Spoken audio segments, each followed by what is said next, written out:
Muling bumaba ang antas ng tubig sa Angat Reservoir mula po sa 201.70 meters na water level kahapon.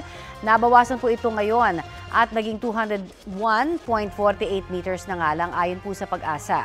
Kung magpapatuloy po ang pagbaba ng tubig sa nasabing reservoir, posibleng bawasan ang pagsusupply ng tubig para sa irigasyon sa ilang probinsya. At maaari rin pong tapyasan ang ibinigay na tubig para sa konsumo ng mga taga Metro Manila.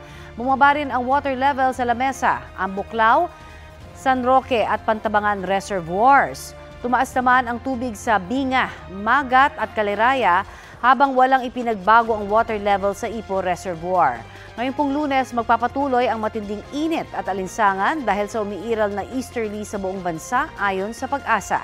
Posible pong umakyat sa 43 degrees Celsius ang heat index sa Virac, Catanduanes, 40 degrees Celsius sa Dagupan, Pangasinan, San Jose Occidental, Mindoro, Puerto Princesa, Palawan at sa Rojas, Capiz.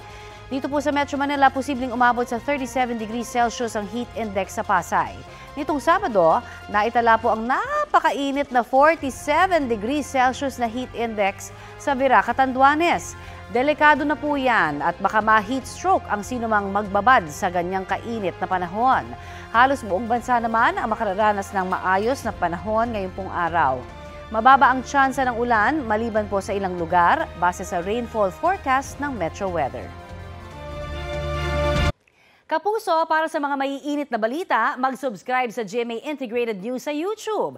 Sa mga kapuso naman abroad, subaybayan nyo kami sa GMA Pinoy TV at sa www.gmanews.tv.